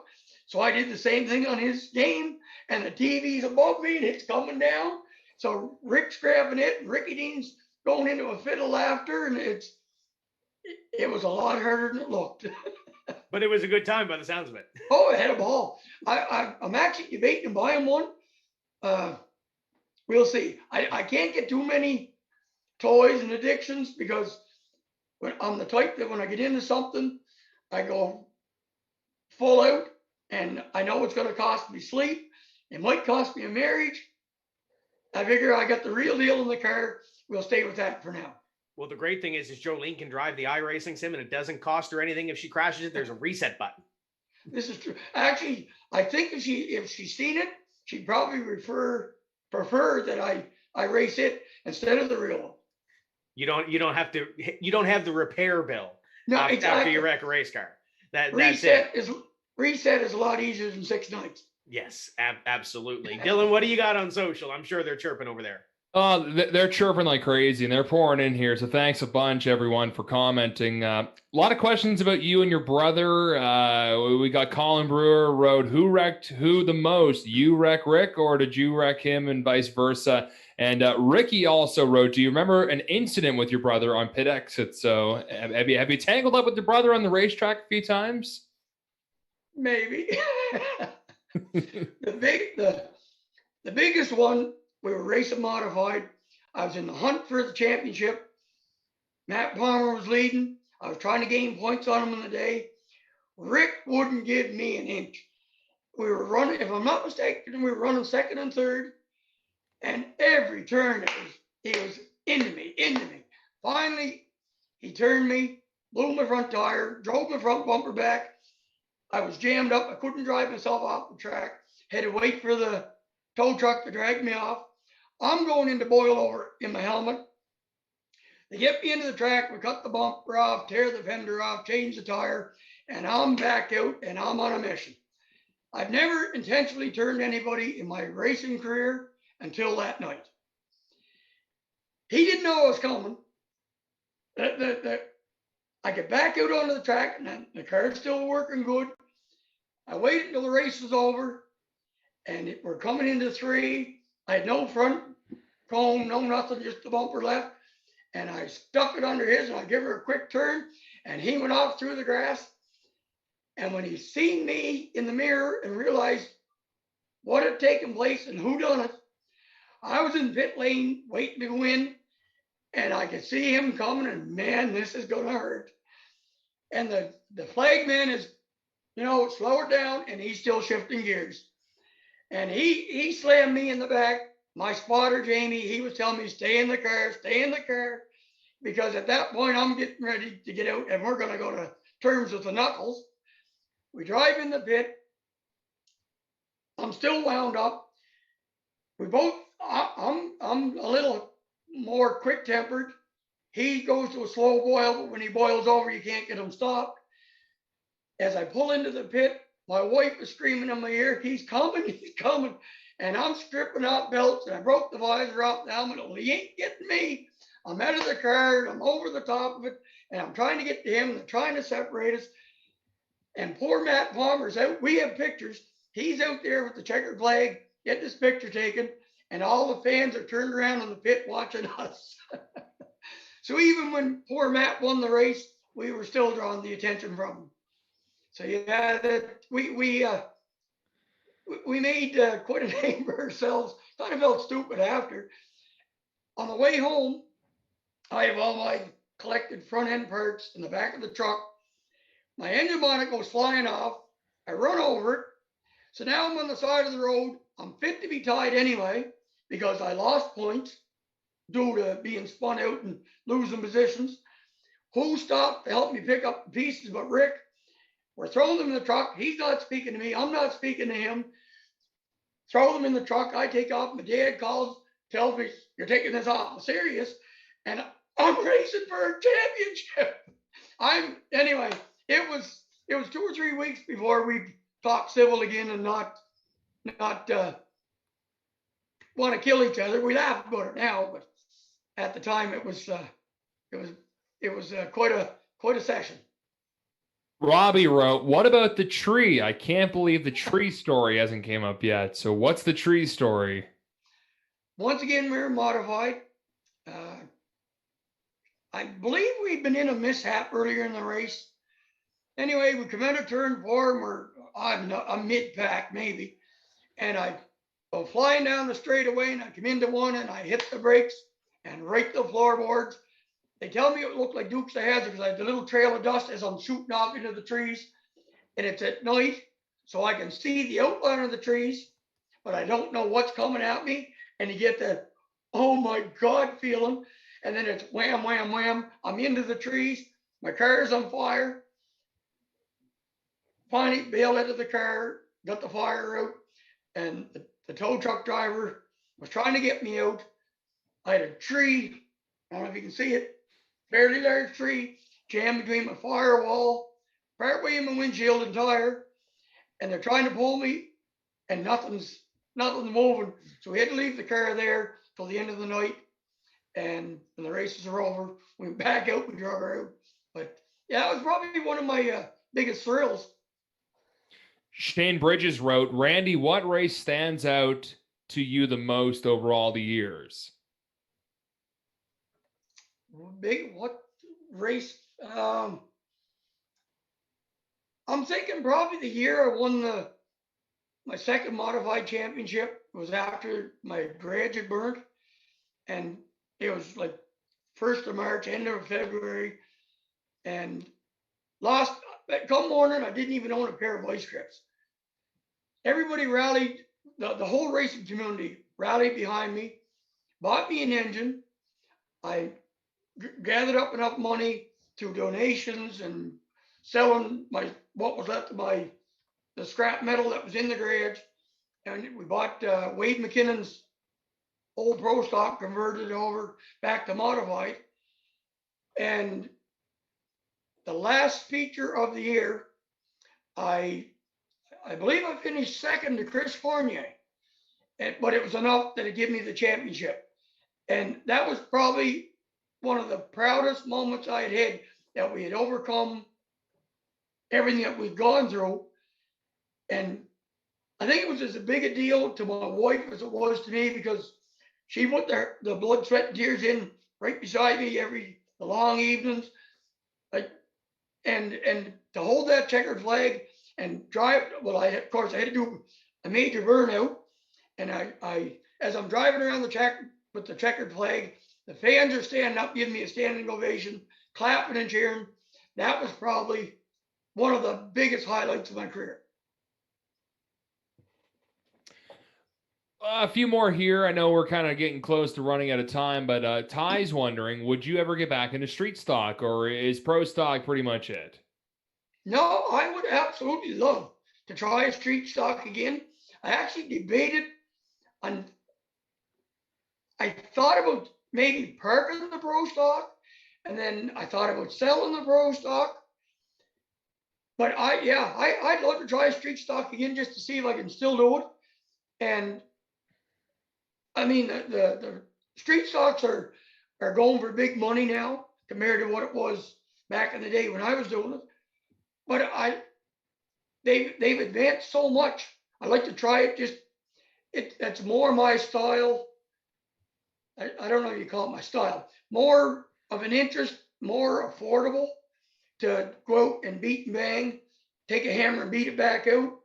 Where a pro stock, if I go out and I rub something the wrong way, you're into 400 or 500 or 1,000, or depending on how hard you rub. That's all I got for now there, Tim. We've got a couple of more minutes left before we set you loose. So far, so good. You've done good with the technology and everything. Mission accomplished there. Goals for 2021. You mentioned the championship. You mentioned, maybe going off island. What are your goals for 2021? What do you have set? I want to be top 3 at the end of the year. I'd like to go to Petty. Me and Chris Hughes discussed renting a track and maybe sharing the cost. I want to go over there and I want to get that track figured out.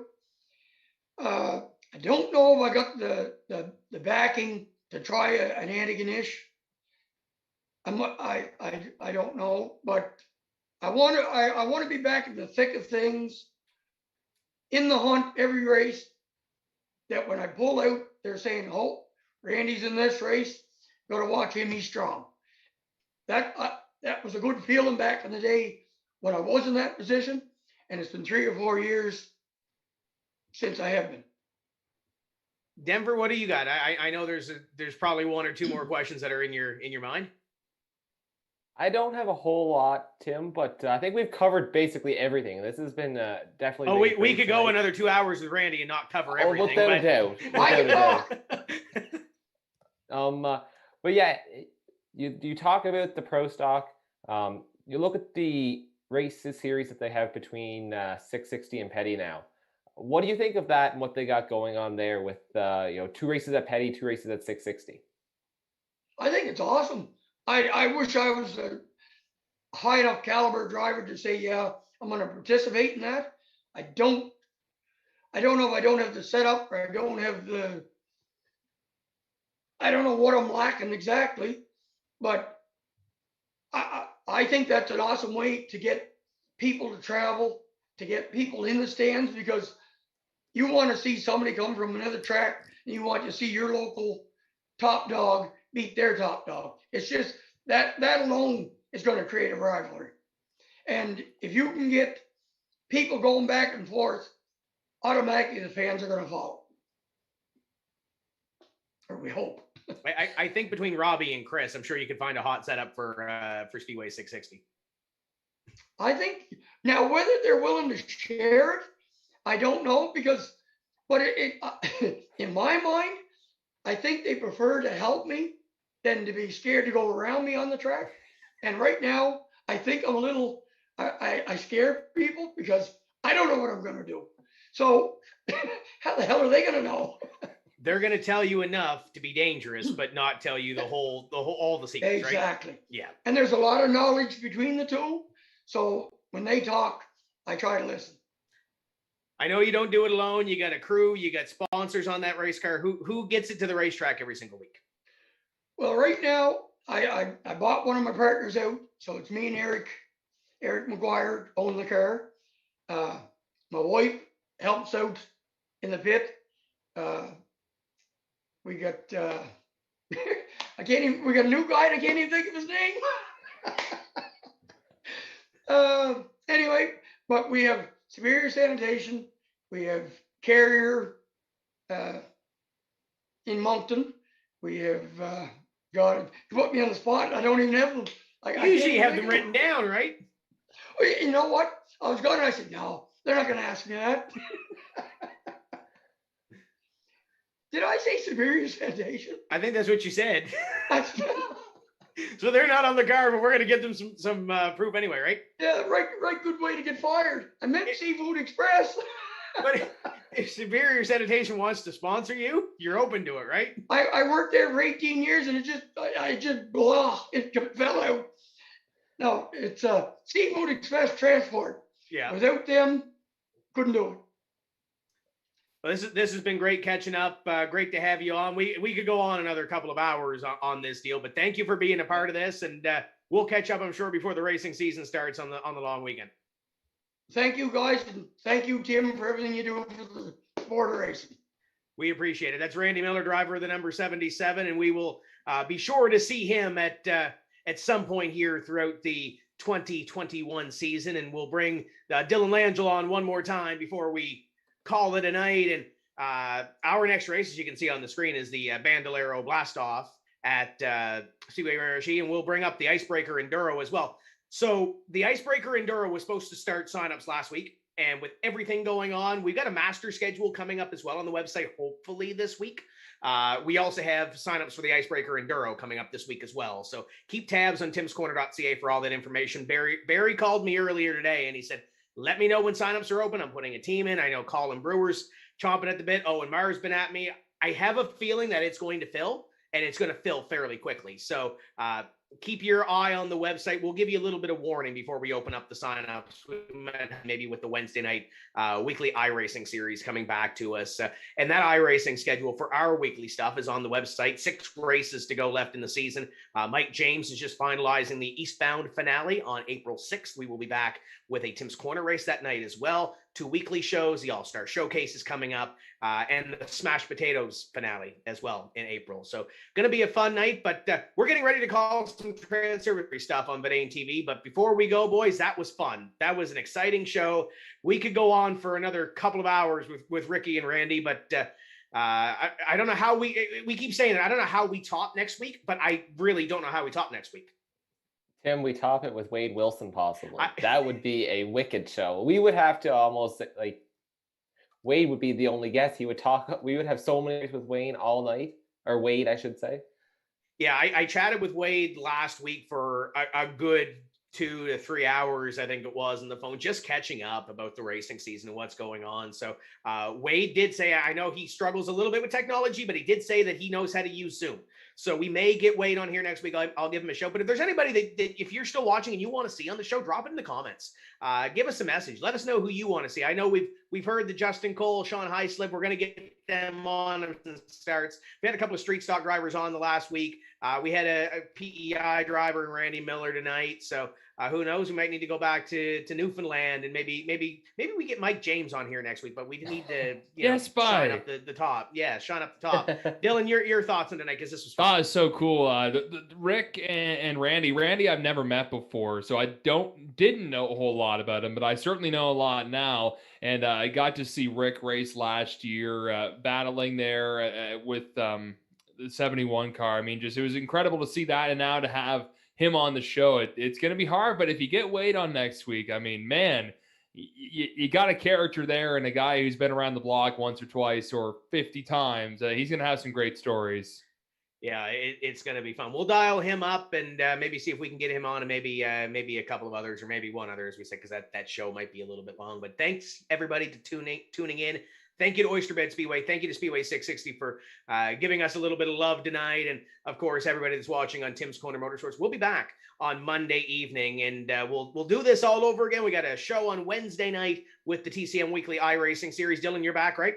Yes, sir. Mike James is back. It's going to be a good time, and then we'll roll with some iRacing stuff the next week. But more importantly, TCM Live coming up next Monday. That's going to do it for us. On behalf of our producer, Paul Strickland Jr., if I can spit it out of my mouth, Dylan Langell, Denver Matchett, my name is Tim Terry. Thank you to Randy Millar and Rick Cashol. We will see you next week when we say let's go racing. Until then, keep the hammer down, and we'll see you at the track.